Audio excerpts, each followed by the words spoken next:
Hi, this is Jessica Burgess from Fantabulosity, and you are listening to the Eat Blog Talk podcast.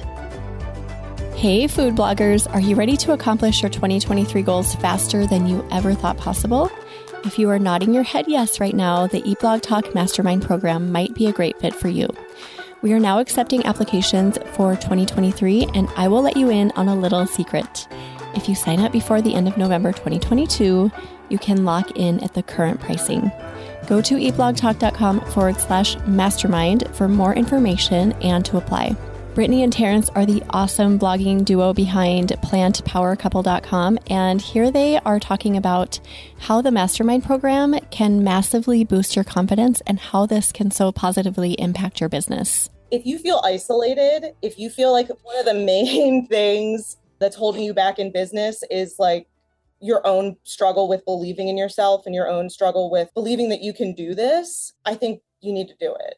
I think it's the biggest thing that can change the trajectory of your business. And your mindset. Yeah. Like, it's not just, yes, you learn these things, but you gain a sense of community and support and just like accountability, and you start to believe in yourself more, and you start to be able to like borrow these other people's belief in yourself so that you can build yourself up while you're getting there. Hey, food bloggers. Welcome to Eat Blog Talk, the podcast for food bloggers looking for the value and confidence that will move the needle forward in their businesses. This episode is sponsored by Rank IQ. I'm your host, Megan Porta, and you are listening to episode number 351. I am so happy to have Jessica here with me today. She is going to talk to us about focusing on doing more of what's working. Jessica Burgess is a lifestyle blogger with a heavy focus on easy recipes for busy people. After blogging for 11 years, she's taken what started out as a hobby blog to a level that she had only dreamed about. And today you will find Jessica blogging with a ton of passion and sharing the love by helping others grow their blogs as well. Jessica, super excited to have this chat with you today. How are you doing? Oh, thank you. I am good. I'm so excited to be here. I've been looking so forward to it for so long. Yay, I'm super excited too. But before we get into this awesome topic, we'd love to hear what your fun fact is. Well, what was funny is I was talking to my husband and I said, I want to share a fun fact, but what am I going to say? And then it hit me and I thought, there's something about me that people look at me and go, you did what? So I thought, there it is. That's what I'll say.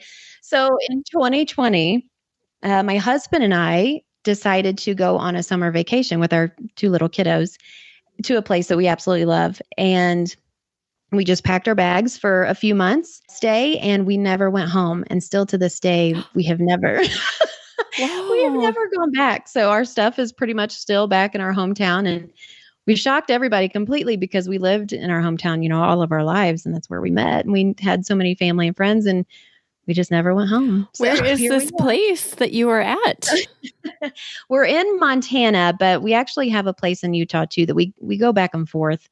And right at this moment, I'm sitting in Montana, just looking out the mountains and the elk, and it's just so peaceful and it's so hard to leave. So we are here for good, I think. That is amazing. And I don't know if you know this, but Montana is our favorite place in the world. It is. We are in love with it. We go out there every summer for 3 weeks. And I have a dream to someday soon, within the next couple of years, to have a second home out there. So where are you in Montana? I'm curious. Okay, so we're about an hour south of Bozeman in a very small little town. Yeah. Is it near Red Lodge or? I don't know how far that is from here. This area is known for like the Madison River and just like, you've probably heard of that, fishing on the Madison and things like that. And we have a family friend that has a ranch here. So we've been lucky enough to be able to stay here sometimes. And it's surreal. So I totally get it. So you and I will definitely have to chat about Montana. Oh my gosh. There's something about Montana that every time I'm there, it's just like infuses peace into me somehow. I don't know how to explain it. There's really no words for it. But when I come back home, and I love Minnesota, it's great, but it's just not the same. So I know exactly what you mean. And I've even said the same thing. And I've done videos because I have a lifestyle blog. So I talk about kind of what we did over the years, and I have a video on it, and it's a very long video of me just going, I cannot explain how peaceful it is. It's just something you can't I guess, understand until you experience it. So I am right there with you. Okay, well, we are going to have to continue this outside of this conversation, but I would love to connect with you on that because I feel like I get it. And oh, so cool. That is the coolest fun fact ever. So fun. So you're here to talk about just focusing on doing more of what's working.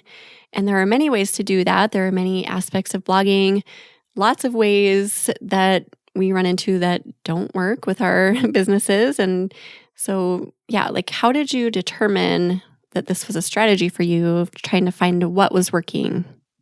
I think it wasn't really an epiphany moment or anything like that. It was more so, it's just my personality. I love, I say real life, blogging's real life, but in my personal life, doing more of what's working has always been a thing for me, whether it's organizing my home or coming up with some kind of schedule for the kids or something like that. It's just been kind of a natural thing. But what I did was carried it over into my business. And that sounds simple, right? But when you are in the blogging world, which I'm sure so many can relate, there are so many shiny objects and there are so many FOMO moments of fear of missing out because you see somebody say something in a Facebook group and it's like, oh my gosh, I have to be over there now. Or, oh, well, maybe I should change it up because that worked for them. And I kind of got caught in that in the beginning of feeling like I had to be everywhere, try everything. And then I guess it just kind of came to me and I was just thinking, but I'm already doing really well by doing this. So I'm just going to kind of do that and see how it goes. And I've been blogging since 2011. So, there have been a lot of new shiny objects that have come on the scene. And what I found was if I just kind of just sat and watched for a little bit to see how things unfolded, I was either so grateful that I waited because it would have been a waste of time because it didn't last very long, or I felt more comfortable moving forward with something because other people have found results for that. Now, I will say that has backfired on me some. I'm not going to sit here and act like, that's the perfect plan because Instagram was one of those things. And I was just like, I am not getting on that train. I do not like that. That's never going to become anything. Here we are, brands love Instagram these days. And there are so many good things and people do really well on Instagram. So I have to be careful sometimes and go, well, if I would have jumped on the bandwagon of that, maybe I would probably be more successful over there. But then again, I correct my thoughts and say, but I'm doing good over here. So why discount that? Right. And you've probably saved yourself some energy too by not focusing. I mean, yes, maybe you've lost out on some opportunity, but you've saved energy that many others have not. Right. Yeah. Energy, the time, the money. We got to think about the money too that gets invested, whether it's hiring people to work for you over here on this side because you hear that it's good and it may not be something you should have moved on yet. But I think that's in any business too. And it's what works for me. And I feel like I have some students too in a blogging group that I have. And I'm always telling them, they'll come in and maybe say something like, well, I saw this in a Facebook group. Do you think we should start doing that? I'll just say, just give it a minute. Yeah. Just give it a minute. And let's see how it does. And, sometimes it does pay off. And sometimes it's like, okay, yeah, go now. It's working for a lot of people. So let's do it. Well, I will give you the other side to that. So yes, you could say, oh, shoot, I should have gotten on that bandwagon. But there are people like me who did get on it. I mean, I wasn't on there right away. I put it off for a little bit. But I've put a lot of energy, effort, time, everything into growing Instagram, and I haven't. It just has never worked for me, which is fine. It's just not been my platform. So you could have put your effort there and it could have transpired like my situation. So you can look at it that way too. You don't know how it would have panned out, basically. You don't. And so that's why I think I'm always so passionate about saying, do more of what's working because you already know it's working for you. It may not work for somebody else, but it's working for you. So why not do more of that or focus on that or amplify and take advantage of what's already working? And I think that for me and in my story, which of course can look different from so many, but it has really, I listen to your podcast and I hear you talk about SEO a lot and stuff too. And, I think about SEO started working for me years ago. And when I do more of that, it's really paid off. And whether maybe it's maybe something else like Facebook or something like that, that may take off one day, but it's kind of like your Instagram and honestly, my Instagram. I can put so much work into that. And it's never really worked. The word I can think of is gangbusters for me. Those haven't Facebook or Instagram, but SEO has. So I keep pouring into that and it keeps paying off. And if something changes one day, then we shake it up and we try something else. But yeah, we all have so many things to do in a day and we only have, so much time to do. So I choose to focus on what's already working. And I really encourage others to do that too. Where do we start? So what things can we start looking at to see if it's working for us? Well, one thing is I always suggest looking at your real-time traffic. And what's funny about that is I just switched over to the G4 Google Analytics. And so I mean last week just switched over. And so that is very new for me. So depending on when somebody's listening to this podcast, this could very well change. But when I was talking to the person that helps me with technical kind of stuff on my blog, I said, the real-time traffic on this new analytics does not look the same as my old one. And he said, it's a totally different reporting thing right now. It's showing you how much real-time traffic is in the last 5 minutes instead of right in this moment. And so it's going to take a mind shift or a new learning, I think, strategy to look at that. But when I talk about looking at real time, something I've learned is over the course of watching that, and I'm not saying be addicted to it, right? We can all get addicted to sitting and watching our analytics. But what I've learned is when I log into my real-time analytics at a certain time of day, I can tell if something's not right.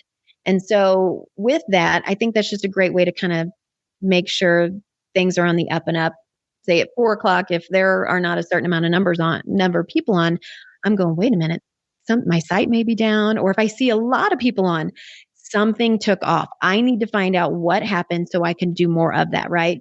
And I use real-time traffic sometimes if I share something on Facebook. And I do a lot of recipes on my lifestyle blog. So if I post a recipe in a Facebook group and I get a lot of people on my blog in that moment, I'm going to know, oh, that group is really good. Or, oh, that group really likes that recipe. So I just pay attention. That sounds so simple, I know. But so often we get so lost in the weeds and caught up in everything that we sometimes forget to pay attention to the small things that make a big difference. And so paying attention to the little things like that, making note of it and going, oh, okay, well, I know that Instant Pot recipe does really good in that group. I'm going to put a note down because tomorrow I may share another Instant Pot recipe in that group. And just the little things like that. And man alive, the traffic can really grow or whatever it is you're trying to accomplish, whether it's email subscribers or whatever it is, just those little bitty things can really add up. That is such a great recommendation. And we don't have to be a slave to it. We can pop in a couple times a day just here and there. We don't have to sit and stare at it for hours on end. Yes, exactly. The next thing was just maybe if you're focusing on SEO and things, if you notice you start ranking for something in SEO, granted, things can vary. It can be a different keyword. It can be something, that makes it, why is that one ranking, but something similar is not. But I think it is important to pay attention to, hey, why did that one rank? Is it because it was something that I did in Rank IQ? Was it something that I found in key search? Was it the way I formatted it? Was it because, and this is probably very, not argumentative, but a topic that gets kind of different people have different opinions about it. Controversial a little bit. Yeah. Thank you. That's the word. Some of topic authority in Google, right? Some say, oh, there's no such thing. Some say, oh, no, there's a difference. If you rank for that topic in Google, maybe Google sees you as an authority. It kind of goes back and forth, but pay attention to those things and test things out. So if I have a recipe that does really well on Google, maybe I'll use the same kind of main ingredient, and try it again. Does that one rank in Google well? Maybe it's the interlinking between the two. Maybe it's the topic. Who really knows? But again, paying attention to those things and testing things out to see if they work. There is magic in that. I started doing that about a year ago, and it has paid off in dividends. So I had no idea why certain topics were taking off for me. And I thought it was because of X, and I then learned that it wasn't. So then I figured out, Google actually likes a totally different aspect of this post. So I started focusing more on that. And now there are certain categories that I write about that take off almost immediately. And if I wouldn't have paid attention to that, I never would have figured that out. Absolutely. And I love that. And I think we get so distracted sometimes, or just, we just have to get it all happening and going. And sometimes if we really pay attention, like what you're saying, it can really pay off big time. Yeah. What do you think about like other platforms outside of Google and paying attention there? So I fully believe that, we touched on Instagram and Facebook kind of already, but I feel like each blogger probably has that one platform, right, that does really well. I have friends that do amazing on Facebook. Mine is okay. It's nothing to write home about. I have friends that make a full-time income with just their Instagram. And, so it can vary for each person. But in this world, the new social media platform that comes out, for instance, TikTok, I cannot get on board with that. But, who knows? Maybe one day it'll happen. But I choose to focus on the social media platform that works for me. And so Pinterest works for me right now. Facebook kind of works for me, but other platforms I don't see the return on investment. I use that word or that phrase a lot because if there is not a return on investment, then that means I do not want to make very much. I'm not saying I'm not on it, but I do not want to spend a lot of time if there's not a decent return on investment for that. So I think it's really important that people pay attention to which social media platform that's working, what's sending traffic. And you can look in your Google Analytics, you can pay attention to your engagement, your insights, and things like that to help you figure that out. And then if something's already working on one of those platforms, do more of it. Is it a certain recipe that's doing well on Pinterest or on Facebook in a certain group? Maybe try sharing a similar recipe on that or whatever.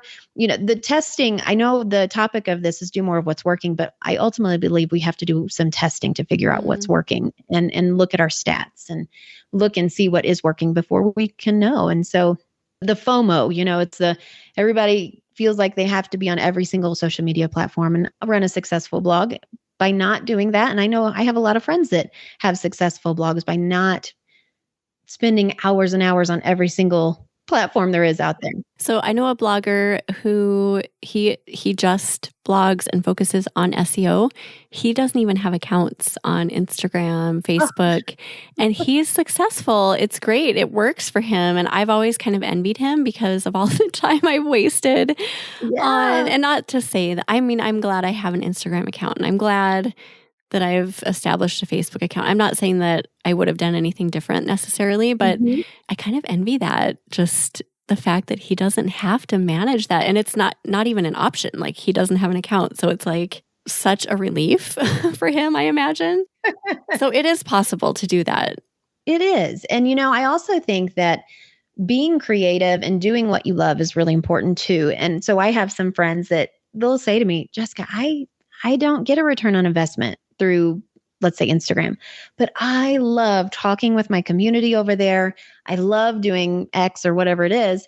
And I get that, because if we don't feel creative or fulfilled, which is probably the reason many of us started blogging in the first place, it'll feel like work, right? So we also need to make sure there's time for those things that we enjoy doing. So whether it's a student or a friend, I'll say, well, keep doing that. You feel fulfilled, you feel creative, and that's really important. So maybe just throw a link in every now and then. Yeah.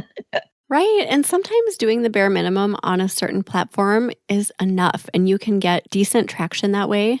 So like you said earlier, I love this, that you do need to experiment a little bit and play around, see what works, see what doesn't work. And if something absolutely doesn't work, put it on, cross it off of your mental list.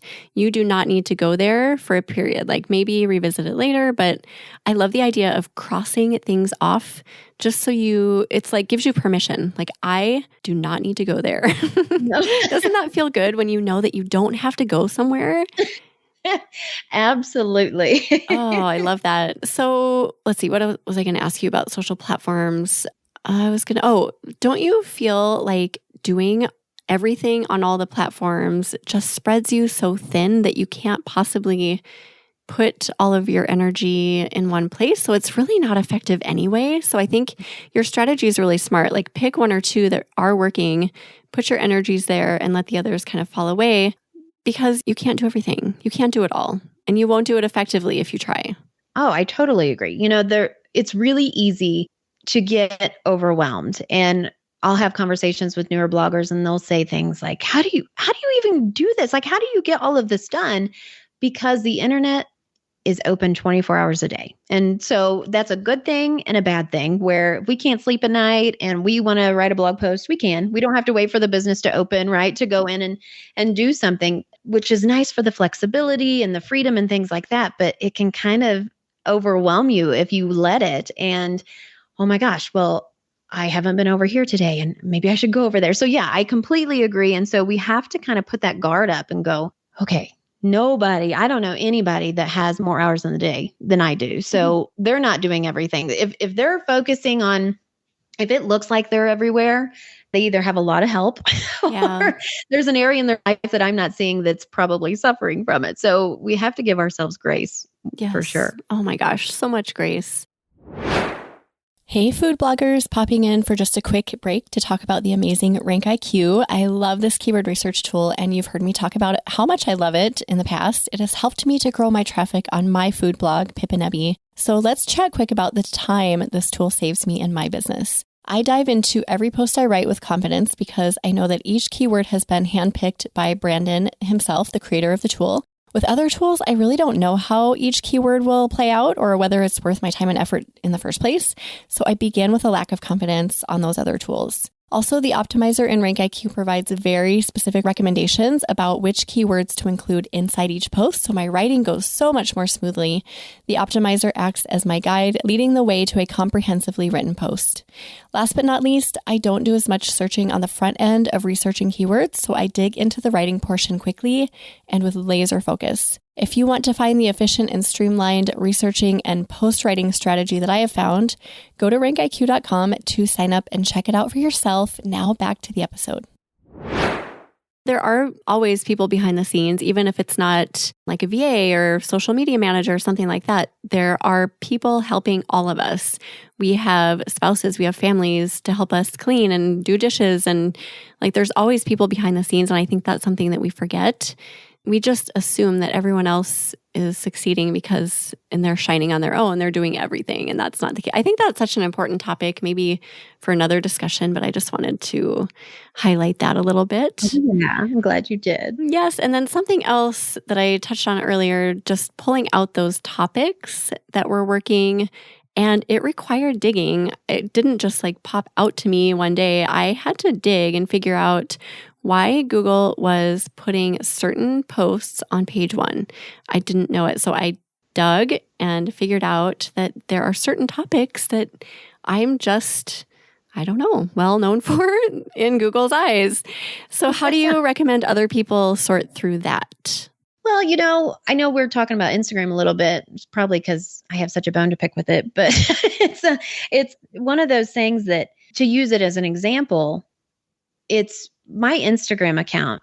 They do not like my recipes, but Google loves my recipes. So I had to figure out not only, okay, what topics do well for me in SEO, I had to figure out which social media platforms preferred which topics. And so I know that the majority of us here are probably food bloggers, but my Instagram followers do not like it. They like to watch my life in Montana or maybe how I'm cooking for the ranch hands or something like that. So it kind of ties in, but for so long, I kept posting recipes on Instagram and it would just die once I'd post it. And then I would go to the insights and look and see, oh, they really don't like my recipes over there for some reason. So why focus on that? Why put in so much effort? Why not share my life about cooking? Why not, so it's the same kind of thing, but it wasn't really sending traffic. And then on Facebook, they love my recipes, or my newsletters, they love my recipes. And so again, I think it's digging in and I made this mistake early on. I blanketed, if that's a good way to say it, my entire blog thinking that everyone on every social media platform liked everything I did. And I had to come to terms with that's not the case. And I'm okay with that. But it was important to kind of segment out and separate who liked what. And then again, looking at that going, oh, well, you like this over here. Well, that's all I'm going to show you then, instead of wasting my time sharing you and trying to force you to like certain things. And so, how do you figure that out? I think we're very fortunate and lucky to have tools like Google Analytics to tell us what people are looking at on our blogs, and Instagram has insights for us, and Pinterest has insights. And, we're really lucky to be able to have access to those tools to figure it out. So we're just not throwing spaghetti at the wall. And so I really recommend looking at it. And time after time, my students will say, I had no idea this wasn't getting any traffic. And I have been spending so much time promoting it over there. Or, if we don't follow up and look into it, we may be, again, throwing spaghetti at the wall and just not really moving the needle forward. We're just trying to get by. But if we can be more strategic about things and figure out who likes what, then I have seen exponential growth in focusing on that. I love this. I avoided statistics and insights for a really long time. I don't know why. I try to nail down, why did I do that? I really don't know. I have no answer, but I just did. I avoided it. But once you start digging in, it's not so scary. It's not so overwhelming or daunting. And there is a lot of information in those insights. So do you recommend doing this on a regular basis, like weekly, or how often do you recommend people do that? Unfortunately, I'm a stats nerd. But I will say I'm a lot like you in the fact it took me a really long time. I resisted it, and I don't know why either, but I'm a stats nerd now because I've seen, now that I know what tends to work, I kind of get, for lack of a better term, obsessed with the idea of seeing if it's still working. So I think it depends on the stat. If it's real time, I look at my real time at least 3 times a day. I look at my monthly traffic once a month and see which posted well. I use RankIQ's feature of the check rankings. I look at that about once a month and try to figure out what's doing good, what has maybe gone down in rankings. So I think it depends, on what you're looking at. If it's Instagram insights, I kind of avoid that like the plague. So I look at that maybe, once every 6 months and go, oh, okay. But I really encourage my students and things when it comes to stats, look at what did well last month, because it seems like with Google Analytics in particular, we are surprised often at what did well last month. And it's so easy to miss that and look at what did well last year during this time. There have been so many times that I was thinking, oh, it's Labor Day. Oh, it's not really Christmas. It's not really that big holiday, that should send a lot of traffic. But I'll notice that a barbecue recipe did well. Oh my gosh, I haven't thought about that barbecue recipe in forever. Maybe I should send out a newsletter on that. Maybe and just being able to see and using the proof that something did well last year, why wouldn't it do well this year? Now, of course, there are different circumstances, I guess, that something may not do as well. Maybe something went viral on Facebook or went viral on Pinterest or something. But a lot of times we can forget because we have so many irons in the fire. And it's so easy to forget about some of the little things that could turn out to be really big things. Wow, that was amazing. I loved that. That was gold. Something else you could do is, if you're wanting to boost Q4 traffic, is go back to the previous year, Q4, and see what worked then, because we've likely forgotten now that it's definitely not Q4, but it's coming upon us here soon. So maybe we could boost those posts or write some similar posts or something like that. Yeah. And one other thing that I want to mention, that I know people are with different ad networks and things like that, but paying attention to the RPM is something that I found very interesting. I don't want to say super successful because your RPM can fluctuate and things, but sometimes I may not realize that a certain blog post gets a really good RPM, and so looking back at kind of like what you're saying at Q4 last year, which post had really high RPMs? Is there a reason for that? Is it, something to do with the holidays? And maybe you can go back and sort and see and come up with kind of a game plan of how to promote those posts for sure, because who knows, maybe it'll have a really high RPM again this year. That is so great. And I've actually started doing this recently. So I'm with AdThrive. So I go into my dashboard and once a week, I sort by, so I go to, RPM by page, I think it is. And then I sort highest to lowest. And every week I'm blown away because I have a few that are $300 RPM. What? That's insane. So what I do is I try to pull a few of those really ridiculously high ones out and update them quickly. So then I have my Good. VA like post it on, like she'll do an idea pin for Pinterest and she'll do a web story and then we put it in the newsletter. And this is an experimentation process. So I don't know how this is quite going yet, but it's something I'm experimenting with because I think there might be something to that. But just doing those little experiments like that, even if it's like a low RPM and you want to boost it and figure out why it's low, just, figuring out what's working, what's not working, and just creating your own little experiments. Yeah, I'm with Mediavine, and I asked them a while back, and don't quote me on this because I don't remember exactly, but I said something like, "Hey, one of my blog posts says it has a $200 RPM or something, kind of like what you were just saying. Does that really mean I'll get $200 for?" And they did tell me, well, that it can really vary. Sometimes you get some out of whack RPM amounts because of the formula and based on some situations or whatever it may be. Because what I've done kind of like what you said too. I'll think, oh my gosh, I'm going to promote that on Facebook like wildfire today, and I'll do that. And then the next day I'll look at my ad income and go, that wasn't what it said it was. Right. Yeah, I did ask about it too, because I was like, this can't be right. And I think AdThrive's response was similar. It was like, sometimes it can balance out. Like if you have really low page views, a high RPM can be the balance. Like, it's kind of unattainable. But my theory was like, maybe I can promote the heck out of it and then get some juice before the RPM goes down. And I think it actually did work with one of my recipes, like a chocolate bundt cake with raspberries, and the RPM was like almost $200. And the following week I looked and I did earn quite a bit of revenue from that one after boosting it. So I don't know. I mean, it doesn't seem to be consistent all the time, but again, experimentation, right? Trying things out. And again, kind of, it could be one of those things that, I kind of forgot I even had that blog post or that recipe, so it's just kind of a nice reminder of, hey, maybe I should show that one some love. Somebody else is apparently. Yeah, right.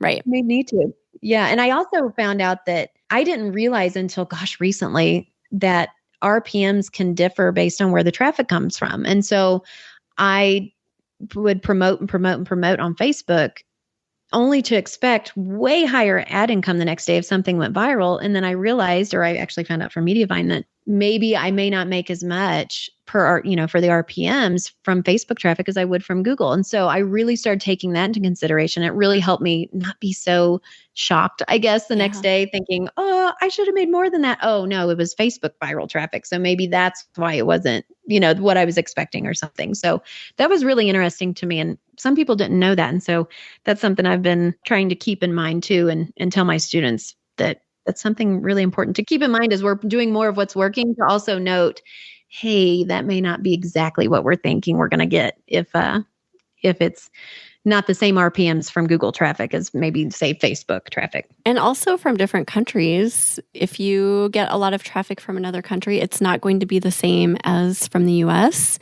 So that's something to keep in mind as well. And something that I discovered recently, actually, when I was going through this whole RPM experiment, was that if you have certain words in your post that are either alluding to like violence or threats or sexual content or alcohol, those can be flagged by advertisers. So those will typically get lower RPMs. So I went through a bunch of my posts that had really low RPMs, and I found a few common threads, and it was like, could this be the reason? And I reached out to AdThrive and they were like, yeah, definitely. Like one of the words was addicting.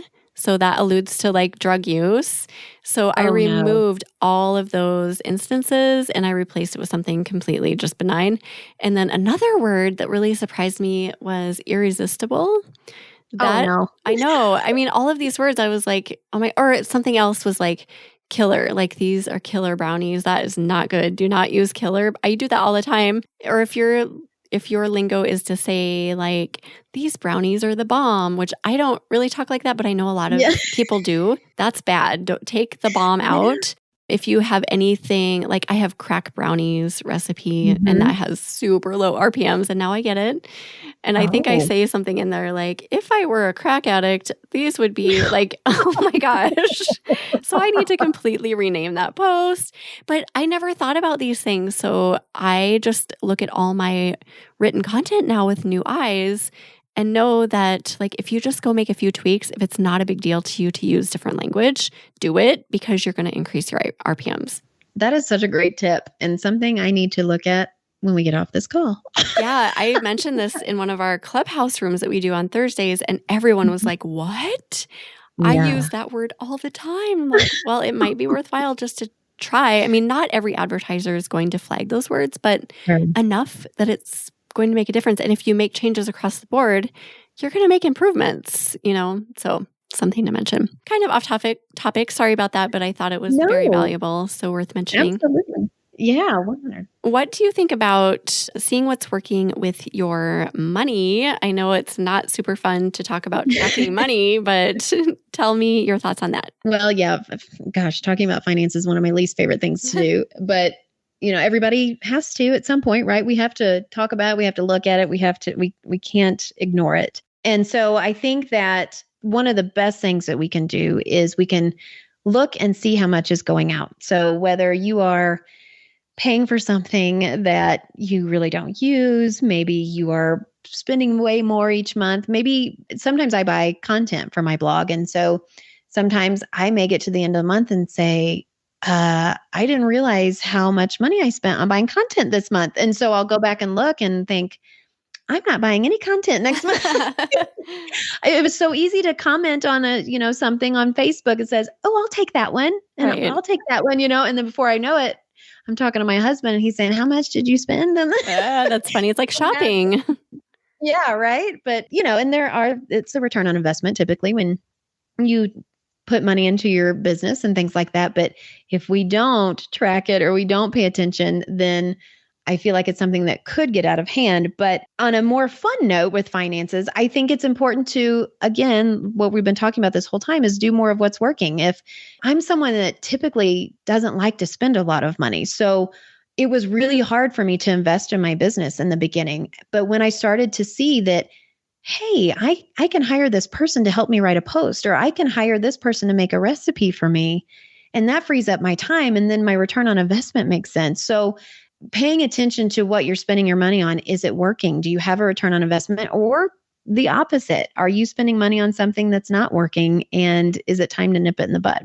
So again, it's not a very fun topic, but I think it could be crucial for the success of a business, as in any business. That was a total game changer for me. Once I started tracking everything that came in and everything that went out, completely changed the game for my business, because I found that I was putting energy toward projects that were delivering very little return. And I was like, whoa, like really alarming to see that and kind of sad. But then I knew it was like, I was aware, and then you can move forward and make changes. And I completely dropped some streams of revenue from my business because of that, because I was like, well, that's silly. Why was I holding on to that one? But in your mind, somehow you think, oh, it's going to be worth it. It's going to change, or I'm doing great with this. But when you have it on a spreadsheet or on paper, it's so revealing. And if you are listening and you're not tracking what's coming in and what's going out, that is going to be a huge game changer for your business. I strongly encourage everyone to do that. Even if you're making $200 a month and you're spending $20 a month, like whatever it is, don't you think so, Jessica, that is so vital? Oh, absolutely. And I also think it goes to, kind of like what you were saying, tracking maybe some projects you were working on. Let's think about affiliates. I can't tell you how much time I have spent trying to share a week full of outfits or something on my Instagram for the lifestyle portion of my blog. And then I get the reports back and I made 60 cents. And Yes. I thought, well, I just spent $200 on dresses for affiliate revenue. Yeah. And that did not pay off. So I strictly do it just for creativity and because I love sharing things like that. But it's sometimes we think, oh, well, I should spend an hour writing a post on this because of the potential of affiliate income. Well, let's hold on, let's see, what type of product makes better affiliate income? Is it this or is it that? And so really paying attention to how much you're making for a certain type of product or whatever it is. And yeah, whether it's creating a product to sell, like what you were saying, or maybe trying to make affiliate income, or maybe it's like what you said too, of a certain post may not have a very high RPM because of a certain reason. Here we are trying to, hit our heads up against the wall, trying to promote it and make money with it. But we have to really figure out, is money coming in for it, let alone what money is going out in our business, what money is actually coming in and why, and do we need to change some things up with that? Versus how much energy are you spending? One of my things that I thought of was when I did this, when I started tracking, I had done a few cooking classes. So like, I don't know, an hour and a half long cooking class. I literally spent the entire day leading up to it working on this, like prepping, getting my kitchen clean, like getting everything ready, making sure the ingredients, grocery shopping, chopping, whatever. It was so much work. And so when I saw on paper that I made like $40 on this venture, I was like, oh, wow. Compared to the time that I put into it, it was like really defeating. And it was like humbling, like, okay, that I need to stop. So I immediately stopped doing those. So just things like that where they drain you, the projects or whatever you're doing is like draining, or just you're spending so much energy on and you're not getting a return. Those are the ones you have to remove from your life and say no to. Yes, it can be hard. It can be hard. It can be very hard. But when you do that, I find that new opportunities and projects come in. Mm-hmm. So you're right. It like allows that other window to open so that you actually have opportunity for new things that serve you better. So yes, yeah. I totally agree. Okay, what else do we have, Jessica? Is there anything else that we need to pay attention to? Anything at all on the whole spectrum of blogging?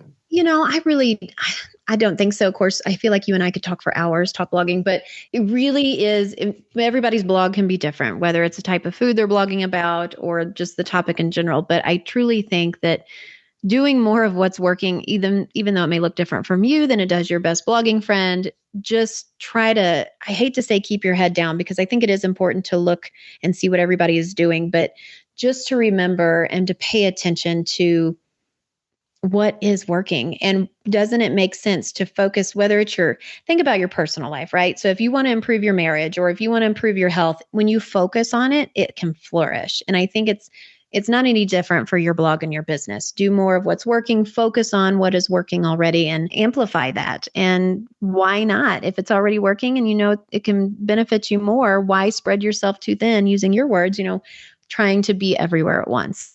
And so I think that's just my biggest takeaway from that.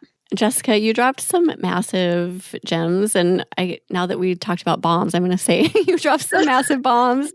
But seriously, some of the stuff you said is just like so novel. And I think words that we haven't spoken on this podcast. So appreciate your time. This was an amazing conversation. I absolutely loved it. Thank you for being here. Thank you. Do you have a favorite quote or words of inspiration to leave us with today? Yeah, I don't think it's necessarily a quote, but again, it kind of goes hand in hand with just kind of my process of thinking. But something I always encourage others to think about is thinking about baby steps. And when, again, we can be so overwhelmed in the blogging and online world that sometimes we feel like we have to get it done immediately or we have to work on all the things. But I have found that when we focus on the baby steps, it can really lead to big accomplishments, whether it's writing one sentence on a blog post and saving it and putting it away for later when you feel more energized to write it or whatever it may be. It's okay. Not everything has to be done at once. We don't have to learn everything at once, but focusing on the small things can really add up to big wins. You and I have a lot of similarities. I so strongly believe in that as well. So I love that we ended this way. We'll put together a show notes page for you, Jessica. If anyone wants to go look at those, you can go to eatblogtalk.com/fantabulosity. Okay, I love the name of your blog. Tell me how you came up with that. Oh, it's so embarrassing. So, well, not really, I guess, but gosh, back years ago, sitting down on your, I think everybody in the blogging world probably knows, you sit down, you're like, that's going to be the name. Right. I know it. And then you go to buy the domain and somebody already has it and you're crushed. You had your heart set on it. So after many moments of that, of beating my head up against the wall going, everybody has the name I want, I thought, what are some words I always say? And so I always said fabulous, and I always said fantabulous and fabulosity and all these things. And I thought, I'm just going to make up my own word. So I know nobody has that domain. And so I did it one day. I just did some chicken scratch on a paper and I said, hey, that kind of flows. And so for however many years I've been blogging now, people say, what does that even mean? And I don't know, but I don't know, but it works. It works. There is a ring to it. It's catchy. Yeah. I really like it. I had that domain that I wanted so badly too. Yummylicious was mine. I so wanted it. It was like, it came to me one day and I was like, okay, if that domain is taken, I'm going to be so sad. So I actually contacted the person who owned it and they were like, yeah, for $2,500 or something ridiculous at the time. I was like, there is no way I'm paying you that money, but good to know. I know. Yes. Well, okay. So tell everyone where they can find you beyond your blog. So social media, etc. Yeah, you can really find me on, with under fantabulosity on pretty much. That is the good thing about coming up with a random name is if you start typing it in, usually there's not a lot of people out there that similar. So yeah, you can find me on any of the social media platforms and I'd love to chat with you. Thank you. And your name isn't more random than mine. Pip and Ebby, like that's way less descriptive. People are like, what is a Pip and Ebby? I love that too. Yeah. Well, thanks again, Jessica, for being here so much. And thank you for listening to Today Food Bloggers. I will see you in the next episode. Thank you so much for listening to this episode of Eat Blog Talk. Please share this episode with a friend who would benefit from tuning in. I will see you next time.